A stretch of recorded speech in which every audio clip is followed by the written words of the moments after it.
चलो फुटबॉल खेलने चलते हैं, मजा आएगा। हाँ हाँ चलो। अरे ये तो मेरे भैया की दुकान की तरफ से जा रहे हैं। अरे भैया रुको, चलाओ साइड से ग्राउंड में चलते हैं। अरे उधर से रास्ता बहुत लंबा है, इधर से ही चलेंगे, चल। अरे बेटा सुफियान। अरे देख लियो। अरे बेटा कहाँ जा रहे हो? भैया मैं फुटबॉल खेलने जा रहा हूँ। अरे ये तेरे भैया है। अरे ये तो पंचर जोड़ने वाले हैं। करवा दी मेरी बेइज्जती, चलो। देखो मेरी शूट। अरे बॉल तो फट गई, इसकी तो सारी हवा निकल गई। अब हम फुटबॉल कैसे खेलेंगे? अरे फिक्र क्यों करते हो, मेरी मम्मी नई फुटबॉल दिला देंगी। अच्छा तो फिर चल। चल। मम्मी।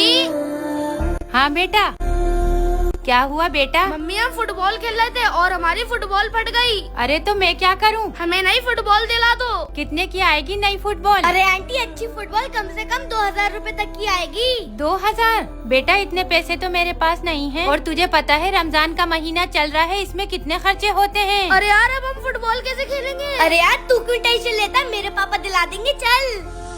जा गाड़ी अंदर को लगा, संभाल के लेके जा। एसपी साहब की गाड़ी है, अच्छे से धोइयो। ठीक है साहब।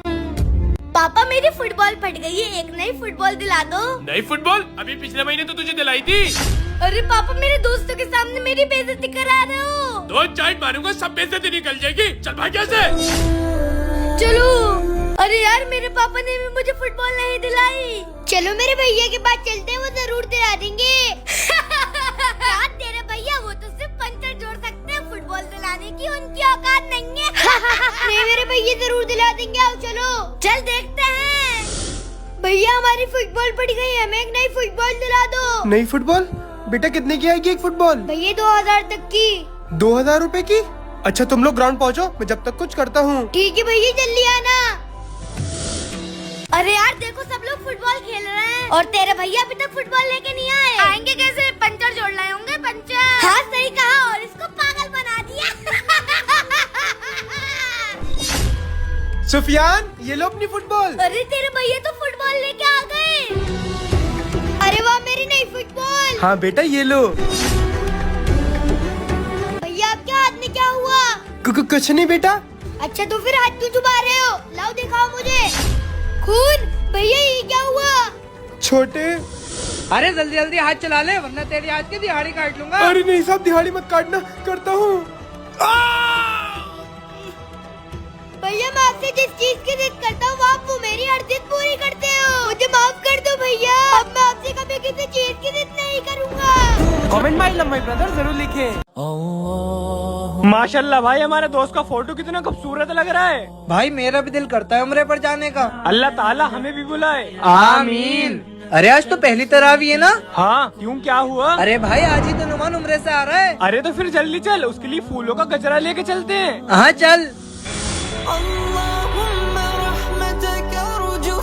अरे भाई नुमान। अरे बच्चों तुम लोग आए हो? जी आंटी, नुमान अभी तक एयरपोर्ट से नहीं आया। नहीं बेटा, हम भी उसी का इंतजार कर रहे हैं। आओ तुम लोग बैठ जाओ। अस्सलामु अलैकुम। वालेकुम अस्सलाम। उम्रा मुबारक हो मेरे बेटे। शुक्रिया पापा। उम्रा मुबारक हो मेरे भाई। जज़ाकल्लाह मेरे भाइयों।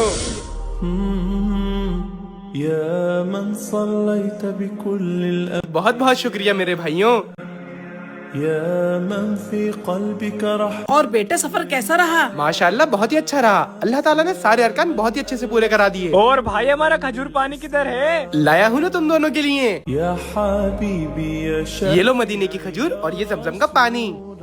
माशाल्लाह। और हमारा तोहफा किधर है? हाँ लाया हूँ, मुझे पता था तुम दोनों ऐसे थोड़ी ना मानोगे। ये लो फसी परफ्यूम।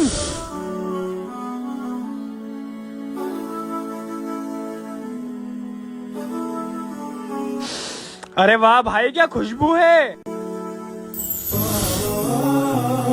अपने दोस्तों के लिए तो परफ्यूम और अतर ले आया, हमारे लिए कुछ नहीं लाया। अरे पापा ऐसा हो सकता है मैं आप दोनों के लिए कुछ न लाऊं। ये लिए।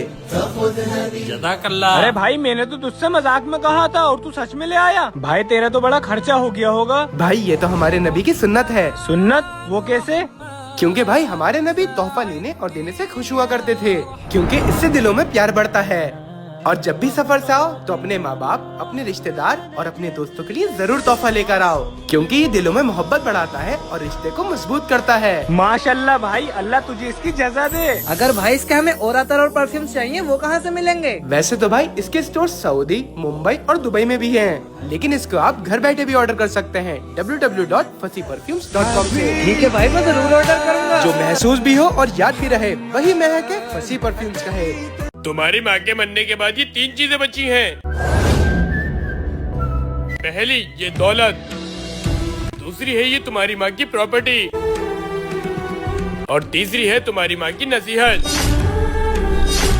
अब तुम लोग बताओ, तुम तीनों में से कौन क्या क्या लेगा? अरे मैं तो दौलत ही लूंगा क्योंकि मुझे दौलत से प्यार है। अरे मैं तो प्रॉपर्टी लूंगा क्योंकि इसमें धन ही धन है। अब तो सिर्फ नसीहत ही बची है। जाओ, मुझे मेरी माँ की नसीहत ही चाहिए। फिक्र मत कर बेटा, तुझे मेरी नसीहत से बहुत तरक्की मिलेगी। चलो मैं चलता हूँ। पागल इंसान नसीहत लेके बैठा है। अब मांगेगा जिंदगी भर तक भी। चल छोटे। आज यहाँ मजदूर आ रहे हैं काम करने के लिए, उन्हें किसी चीज की परेशानी नहीं होना चाहिए और चाय पानी की तो बिल्कुल भी नहीं। ठीक है, ये लो मेरी बाइक की चाबी और तुम दूसरे प्लॉट की कंस्ट्रक्शन पे चले जाओ।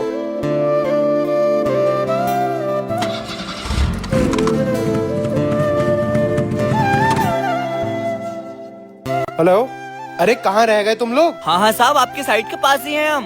ठीक है, जल्दी आओ। लोकेशन तो यहीं बताई थी, शायद ये खड़े हैं हमारे साहब। जी साहब, हम आ गए। हमें जुबेर भाई ने भेजा है आपका काम करने के लिए। बताइए क्या काम करना है? साहब, हम आपकी साइट पर दिल लगा के काम करेंगे, बस 150 रुपए बढ़ती दे देना। हाँ हाँ ठीक है, अब काम समझ लो।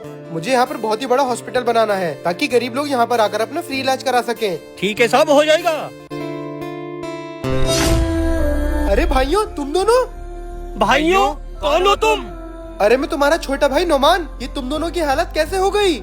अरे नुमान, तू इतना बड़ा हो गया है? भाई, हमारे पास बहुत पैसा था, हमने उस पैसे की कदर नहीं करी और सारा पैसा याशियों में उड़ा दिया। और मैं अपनी सारी प्रॉपर्टी जुए में हार गया, इसलिए हमें ये मजदूरी करना पड़ रही है। लेकिन छोटे, तूने ऐसा क्या किया जो तू 15 सालों में इतना अमीर हो गया? भाइयों, जब आप लोग मुझे छोड़कर गए थे तो मेरी जेब में कुछ नहीं था, जो था वो थी बस माँ की नसीहत। हाँ हाँ, तूने तो नसीहत ली थी, लेकिन उस नसीहत में ऐसा क्या था? उस नसीहत में बेटा, जिंदगी में कुछ बातों का ध्यान रखना। तरक्की करने के कुछ रास्ते होते हैं। पहला रास्ता, अगर तुम्हारे दरवाजे पर कोई फकीर आए तो उसको खाली आ जाने मत देना। दूसरा रास्ता, कभी किसी को नाजायज मत सताना। तीसरा, कभी किसी गलत रास्ते पर मत चलना। चौथा और सबसे जरूरी, कभी नमाज मत छोड़ना। अगर इन बातों पर अमल करोगे तो इंशाल्लाह जिंदगी में कामयाब बनोगे।